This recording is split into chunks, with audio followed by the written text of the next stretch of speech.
राधा वल्लभ श्री हरिवंशी वृंदावन शिवंचंद सच्चिदानंद रूपाय विश्वोत्पत्त्यादि Hathaway तापत्राय विनाशाय श्री कृष्णाय वयं नमः।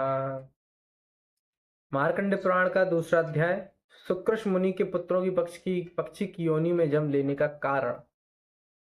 मार्कंडेय जी कहते हैं, जैम ने अष्टनेमी के पुत्र पक्षीराज गरुण हुए। गरुण के पुत्र संपाति के नाम से विख्यात हुए। संपाति का पुत्र सूरवीर सुपार्श्व था। सुपार्श्व का पुत्र कुंभी और कुंभी का पुत्र प्रलोलुप हुआ। उसके भी दो पुत्र हुए। उनमें से एक का नाम कंक और दूसरे का नाम कंधर था। कंधर के त्राक्षी नाम की कन्या हुई, जो पूर्व जन्म में श्रेष्ठ अप्सरा बपू थी और दुर्वासा मुनि की शापाग्नि से दग्ध हो पक्षिणी के रूप में प्रकट हुई थी। मंदपाल पक्षी के पुत्र द्रोण ने कंधर की अनुमति से उस कन्या के साथ विवाह किया। कुछ काल के अनंतर ताक्षी गर्भवती हुई। उसका गर्भ अभी 3.5 महीने का ही था कि वह कुरुक्षेत्र में गई और वहां कौरव और पांडवों में बड़ा भयंकर युद्ध छिड़ा था। भवितव्यतावश वह पक्षिणी उस युद्ध क्षेत्र में प्रवेश कर गई। वहां उसने देखा भगदत्त और अर्जुन में युद्ध हो रहा है। सारा आकाश टिड्डियों की भांति बाणों से खचाखच भर गया है। इतने में ही अर्जुन के धनुष से छूटा हुआ एक बाण बड़े वेग से उसके समीप आया और उसके पेट में घुस गया। पेट फंस जाने के कारण चंद्रमा के समान श्वेत रंग वाले 4 अंडे पृथ्वी पर गिर पड़े, किंतु उनकी आयु शेष थी, अतः वे फूट ना सके, बल्कि पृथ्वी पर ऐसे गिरे मानो रुई के ढेर पर गिरे हों।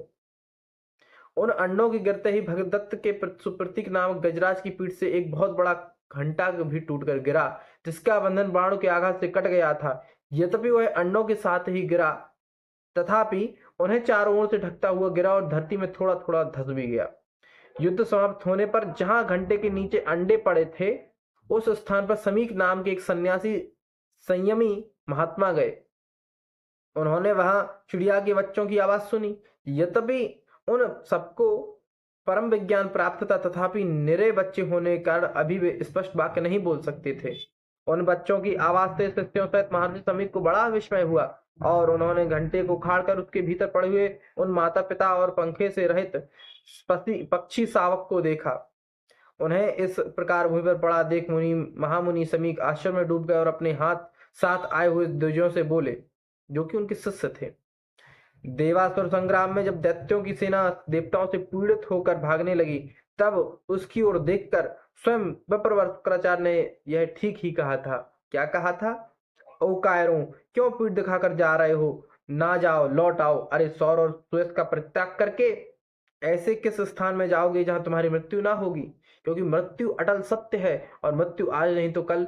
जिसका जितना समय पे मृत्यु लिखी है, जितनी सांसें लिखी हैं, उतनी सांस लेने के पश्चात उसकी मृत्यु निश्चित है। इसलिए शुक्राचार्य जी कहते हैं, कोई भागे या युद्ध करे, वह तभी तक जीवित रह सकता है जब तक के लिए पहले विधाता ने उसकी आयु निश्चित कर दी है। विधाता की इच्छा अनुसार जब तक जीव की आयु पूर्ण नहीं हो जाती, तब तक उसे कोई मार नहीं सकता। जब तक हमारी मृत्यु नहीं आई है, तब तक कोई हमको मार नहीं सकता। कोई अपने घर में मरते हैं, कोई भागते हुए प्राण त्याग करते हैं। कुछ लोग अन्न खाते और पानी पीते हुए ही काल की गाल में चले जाते हैं।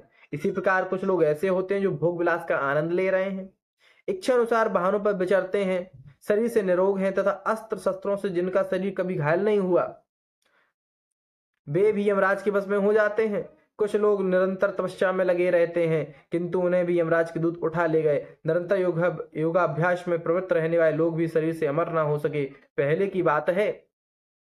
अब यहां बात समझनी है, जितने भी लोग हैं, योगी हो, भोगी हो, भजनानंदी हो, व्यसनानंदी हो, व्यसन में जो आनंद प्राप्त करता है, भोगी हो, जितने भी हैं, सबको मरना है, सबकी मृत्यु निश्चित है। किंतु जो योगी है, जो भजनानंदी है, भगवान के भजन में लीन है, भगवान की भक्ति करता है, वो अपने शरीर का जो मैं तत्व है, अहंकार है, वो छोड़ चुका है। इसलिए उसे इस शरीर से कोई लेना देना नहीं है। योगी भी इस शरीर को अपना नहीं मानता। इसलिए योगी मृत्यु पश्चात मुक्ति को प्राप्त होता है, भजनानंदी भगवान को प्राप्त होता है। किंतु जो ये भोगों में लिप्त लोग हैं, पापों में जो लगे हुए हैं, अधर्म में लगे हुए व्यक्ति हैं, वो निश्चित रूप से मृत्यु के पश्चात नरक को प्राप्त होते हैं। और जिन्होंने कुछ पुण्य दान पुण्य किया है वो स्वर्ग में जाएंगे, किंतु फिर से उन्हें आना यही है। अर्थात तुम कुछ भी कर लो, मरना तो है ही। इससे अच्छा भजन करके भगवान को प्राप्त हो जाओ, फिर हमको यहाँ आना नहीं पड़ेगा लौट करके। तो पहले की बात है, शुक्राज कह रहे हैं वृषप्राणी इंद्र ने एक बार संबरासुर के ऊपर अपने वज्र का प्रहार किया था। उस वज्र ने उसकी छाती में चोट पहुंचाई, तथापि वह असुर मर ना सका। परंतु काल आने पर उन्हीं इंद्र ने उसी वज्र से जब जब दानवों को मारा, वे तत्काल मृत्यु को प्राप्त हो गए। यह समझकर तुम्हें भय नहीं करना चाहिए, तुम सब लोग लौट आओ। उनसे इस प्रकार समझाने पर वे दैत्य मृत्यु का भय त्याग कर रणभूमि में लौट आए। किसके समझाने पर? शुक्राचार्य जी के समझाने पर, जो कि दैत्यों के गुरु हैं। शुक्राचार्य जी की कही हुई उपयुक्त बातों को इन श्रेष्ठ पक्षियों ने सत्य कर दिखाया। क्या सत्य कर दिखाया? कि मृत्यु जब तक आई नहीं है कि हमको मृत्यु का मां भी नहीं छू सकता, क्योंकि उस अलौकिक युद्ध में पड़कर भी इनकी मृत्यु नहीं हुई। ब्राह्मणों, भला सोचो तो सही, कहाँ अंडों का गिरना, कहाँ उसके साथ ही घंटे का भी टूटना, और कहाँ मांस मज्जा से भरी हुई भूमि का बिछौना बन जाना। ये सभी बातें अद्भुत हैं। विप्रगण ये कोई सामान्य पक्षी नहीं है। संसार में देव का अनुकूल होना महान सौभाग्य का सूचक है। योग कहकर समीक मुनि ने उन बच्चों को भली भांति देखा और फिर अपने शिष्यों से इस प्रकार कहा, अब तुम लोग उन पक्षी शावकों को लेकर आश्रम को लौट चलो और ऐसे स्थान पर रखो जहां इन्हें बिल्ली, चूहे, बाज अथवा नेवले आदि से कोई भय ना हो। ब्राह्मणों, यद्यपि यह ठीक है कि किसी की रक्षा के लिए अधिक प्रयत्न करने की आवश्यकता नहीं है, क्योंकि संपूर्ण संसार में जीव अपने कर्मों से ही मारे जाते हैं, अपने कर्मों से ही उनकी रक्षा होती है। ठीक उसी प्रकार जैसे इस समय ये पक्षी शावक इस युद्ध भूमि में बच गए हैं, तथापि जब सब मनुष्यों को सभी कारणों के लिए यत्न अवश्य करना चाहिए, क्योंकि जो पुरुषार्थ करता है वह असफल होने पर भी सत्पुरुषों की निंदा का पात्र नहीं होता। मुनिवर समीक के इस प्रकार कहने पर वे मुनि कुमार उन पक्षियों को लेकर अपने आश्रम को चले गए, जहां भांति भांति के वृक्षों की शाखाओं पर बैठे हुए भौरों फलों का रस ले रहे थे, और अनेक तपस्वियों के रहने से जहां की रमणीयता बहुत बढ़ गई थी। जैमिने, मुनि श्रेष्ठ श्रमिक प्रतिदिन अन्न और जल देकर तथा सब प्रकार से रक्षा की व्यवस्था करके उन बच्चों का पालन पोषण करने लगे। एक ही महीना बीतने में वे पक्षियों के बच्चे आकाश में इतने ऊंचे उड़ गए जितने पर सूर्य के रथ के आने जाने का मार्ग था। जितने पर सूर्य के रथ के आने जाने का मार्ग था, एक महीने में। और पहले उन्होंने कहा, तथापि मृत्यु अपने समय से आती है, किंतु हमें प्रयत्न करना चाहिए, अर्थात सावधानी रखनी चाहिए कि क्या करना है क्या नहीं। और जैसे गाड़ी पे चलते हो तो हेलमेट लगा के चलो, मृत्यु का तो भाई आनी होगी, तुम हेलमेट को चल के भाई साहब मृत्यु तुमको ले जाएगी, लेकिन सावधानी रखना है। उस समय आश्रमवासी मुनि कुमार कौतूहल भरे चंचल नेत्रों से उन्हें देख रहे थे। उन पक्षी शावकों ने नगर, समुद्र और बड़ी बड़ी नदियों सहित पृथ्वी को वहां से रथ के पहिए के बराबर देखा और फिर आश्रम पर लौट आए। त्रयक योनि में उत्पन्न हुए वे महात्मा पक्षी अधिक उड़ने के कारण परिश्रम से थक गए थे। एक दिन महर्षि शमीक अपने शिष्यों पर कृपा करने के लिए उन्हें धर्म के तत्व का उपदेश कर रहे थे। उस समय वहां महर्षि के प्रभाव से उन पक्षियों के अंतःकरण में स्थित ज्ञान प्रकट हो गया। फिर तो उन सबने महर्षि की परिक्रमा की और उनके चरणों में मस्तक झुकाया। तत्पश्चात वे बोले, मुने, आपने भयानक मृत्यु से हमारा उद्धार किया है। आपने हमें रहने के लिए स्थान, भोजन और जल प्रदान किया है। आप ही हमारे पिता और गुरु हैं। हम लोग जब गर्भ में थे तभी माता की मृत्यु हो गई। पिता ने भी हमारी रक्षा नहीं की। आपने ही पधार कर हमें जीवन दान प्रदान किया और शैशव अवस्था में हम लोगों की रक्षा की। हम कीड़ों की तरह सूख रहे थे, आपने हाथी के घंटे को उठाकर हमारे संकट का निवारण किया। अब हम बड़े हो गए, हमें ज्ञान भी हो गया, अतः आज्ञा दीजिए हम आपकी क्या सेवा करें। महर्षि समीक अपने पुत्र श्रृंगी ऋषि तथा समस्त शिष्यों से घिरे हुए बैठे थे। उन्होंने जब उन पक्षी शावकों की यह शुद्ध संस्कृत में स्पष्ट वाणी सुनी तब उन्हें बड़ा कौतूहल हुआ, उनके शरीर में रोमांच हो आया। उन्होंने पूछा, बच्चों, तुम लोग ठीक ठीक बताओ, तुम्हें किस कारण से ऐसी वाणी प्राप्त हुई है? पक्षियों का रूप और मनुष्य की सी वाणी प्राप्त होने का क्या रहस्य है? पक्षी बोले, मुनिवर, प्राचीन काल में विपुल स्वान नामक एक मुनि श्रेष्ठ मुनि रहते थे, जिनके दो पुत्र हुए, सुक्रस और तुम्बरु। सुक्रस अपने चित्त को वश में रखने वाले महात्मा थे। उन्हीं से हम 4 पुत्रों का जन्म हुआ था। हम सब लोग विनय, सदाचार और भक्ति व सदा विनीत भाव से रहते थे। पिताजी सदा तपस्या में संलग्न रहते और इंद्रियों को काबू में रखते थे। उस समय उन्हें जब जिस वस्तु की अभिलाषा होती हम उसे उनकी सेवा में प्रस्तुत करते थे। एक दिन की बात है, देवराज इंद्र पक्षी का रूप धारण करके वहां आए। उनका शरीर बहुत बड़ा था, पंखे टूट गए थे, बुढ़ापे ने उन पर अधिकार जमा लिया था। उनकी आंखें कुछ कुछ लाल हो रही थी और सारा शरीर शीतल जान पड़ता था। वे सत्य, शौच और क्षमा का पालन करने वाले अत्यंत उदारचित महात्मा मुनि श्रेष्ठ सुकृत की परीक्षा लेने के लिए आए थे। उनका आगमन ही हमारे लिए शाप का कारण बना था। पक्षी रूपधारी इंद्र ने कहा, विप्रवर, मुझे बड़े जोर की भूख सता रही है, मेरी रक्षा कीजिए। महाभाग, मैं भोजन की इच्छा से यहाँ आया हूँ, आप मेरे लिए अनुपम सहारा बने। मैं विंध्य पर्वत के शिखर पर रहता था, वहां से किसी प्रबल पक्षी के पंख से प्रकट हुई अत्यंत वेगयुक्त वायु के झोंके खाकर पृथ्वी पर गिर पड़ा और मूर्छित हो गया।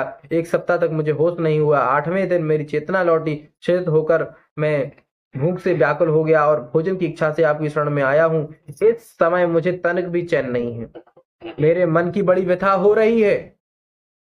विमल बुद्धि वाले महर्षि, आप मेरी रक्षा के लिए भोजन दीजिए, जिससे मेरी जीवन यात्रा चालू रहे। यह सुनकर महर्षि ने उन पक्षी रूपधारी इंद्र से कहा, मैं तुम्हारे प्राणों की रक्षा के लिए तुम्हें यथेष्ट भोजन दूंगा। यो कहकर दुष्श्रेष्ठ सुकृष्ण ने पुनः उनसे पूछा, मुझे तुम्हारे लिए कैसे आहार की व्यवस्था करनी चाहिए। उन्होंने कहा, मुने, मनुष्य के मांस से मुझे विशेष तृप्ति होती है। ऋषि ने कहा, अरे कहाँ मनुष्य का मांस और कहाँ तुम्हारी वृद्धावस्था जान पड़ता है। जीव की दूषित भावनाओं का सर्था अंत कभी नहीं होता, अथवा मुझे यह सब कहने की क्या आवश्यकता। जिसे देने की प्रतिज्ञा कर ली गई उसे सदा देना ही चाहिए। मेरे मन में सदा ऐसा ही भाव रहता है। इनसे यह कहते हुए अपनी प्रतिज्ञा पूरी करने का निश्चय करके विप्रवर सुकृष्ण ने हम सबको शीघ्र ही बुलाया और हमारे गुणों की बारंबार प्रशंसा करते हुए कहा, पुत्रों, यदि तुम लोगों के विचार से पिता परम गुरु और पूजनीय हो तो निष्कपट भाव से मेरे वचन का पालन करो। उनकी यह बात सुनते ही हम सब लोगों ने बड़े आदर के साथ कहा, पिताजी, आप जो कुछ भी कहेंगे, जिस कार्य के लिए हमें आज्ञा देंगे, उसे हमारे द्वारा पूर्ण किया हुआ ही समझिए। ऋषि बोले, यह पक्षी भूख प्यास से पीड़ित होकर मेरी शरण में आया है। तुम लोग शीघ्र ही ऐसा करो जिससे तुम्हारे शरीर के मांस से क्षण भर इसकी तृप्ति और तुम्हारे रक्त से इसकी प्यास बुझ जाए। यह सुनकर हमें बड़ी व्यथा हुई। हमारे शरीर में कंप और मन में भय छा गया। हम सहसा बोल उठे, इसमें तो बड़ा कष्ट है, बड़ा कष्ट है।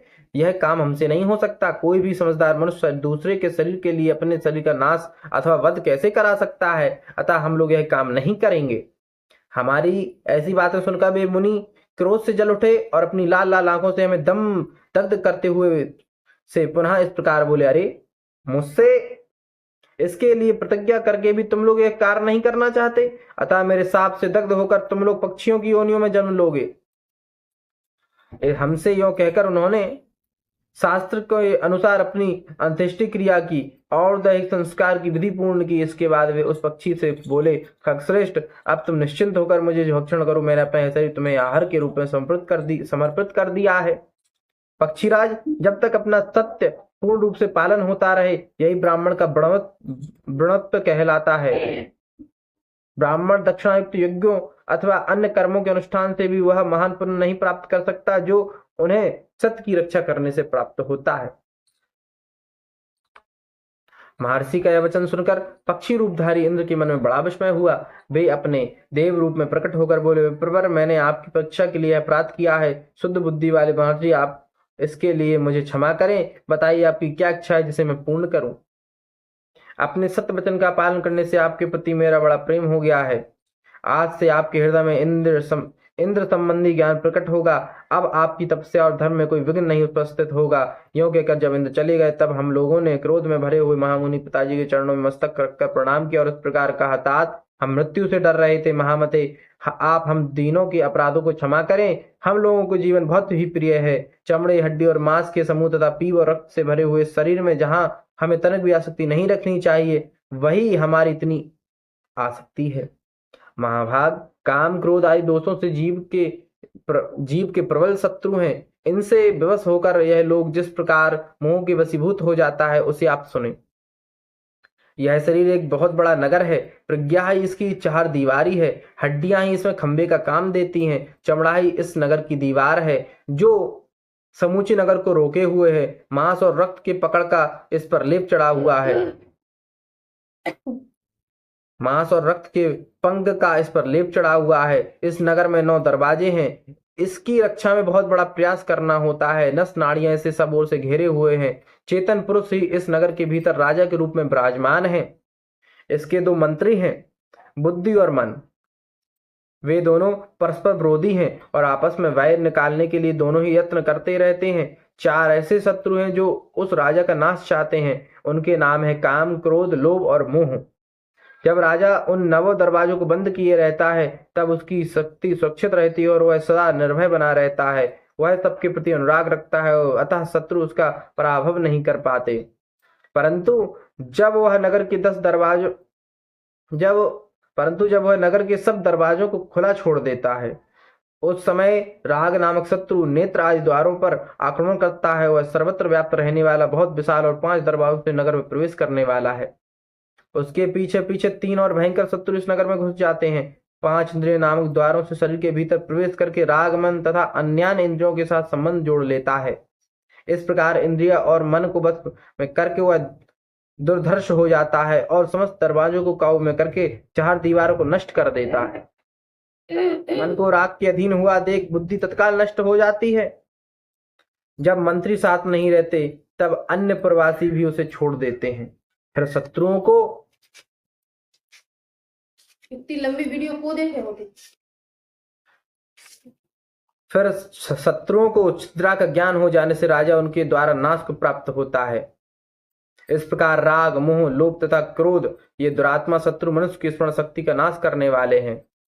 राग से काम होता है, काम से लोभ का जन्म होता है और लोभ से सम्मोह अविवेक होता है और सम्मोह से स्मरण शक्ति भ्रांत हो जाती है। उस स्मृति की भ्रांति से बुद्धि का नाश हो जाता है और बुद्धि का नाश होने से स्वयं भी नष्ट कर्तव्य भ्रष्ट हो जाता है। इस प्रकार जिनकी बुद्धि नष्ट हो चुकी है, जो राग और लोभ के पीछे चलने वाले हैं, सा जिन्हें जीवन का बहुत लोभ है, और ऐसे हम लोगों पर आप प्रसन्न होइए। मुनि श्रेष्ठ, यह जो शाप आपने दिया है वह हमें लागू ना हो। तामसी योनि बड़ी कष्टदायिनी होती है, हम उसे कभी प्राप्त ना हो। ऋषि ने कहा, पुत्रों, आज तक मेरे मुख से कभी झूठी बात नहीं निकली था। मैंने जो कुछ कहा है वह कभी मिथ्या नहीं होगा। मैं यहाँ दैव को ही प्रधान मानता हूँ, उसके सामने पौरुष व्यर्थ है। आज दैव ने मुझसे बलपूर्वक यह अयोग्य कर्म करा डाला जिसकी मैंने कभी मन में कल्पना भी नहीं की थी। पुत्रों, तुम लोगों ने प्रणाम करके मुझे प्रसन्न किया है, इसलिए त्रयक योनि में जन्म लेने पर भी तुम्हें परम ज्ञान प्राप्त होगा। ज्ञान से ही तुम्हें सन्मार्ग का दर्शन होगा। तुम्हारे क्लेश और पाप धुल जाएंगे तथा तुम्हारे मन में किसी प्रकार का संशय नहीं रहेगा। इस प्रकार मेरे प्रसाद से ज्ञान पाकर तुम परम सिद्धि को प्राप्त कर लोगे। भगवान, इस प्रकार पूर्व काल में दैववश पिता ने हमें श्राप दे दिया। तब से बहुत काल के बाद हम दूसरी योनि में आए, युद्ध में उत्पन्न हुए और फिर आपके द्वारा हम लोगों का पालन हुआ। तो जो श्रेष्ठ, यही हमारे पक्षी योनि में आने की कहानी है। संसार में कोई भी जीव ऐसा नहीं है जिसे दैव के द्वारा बाधा न पहुंचती हो, क्योंकि समस्त जीव जंतुओं की चेष्टा दैव के ही अधीन है।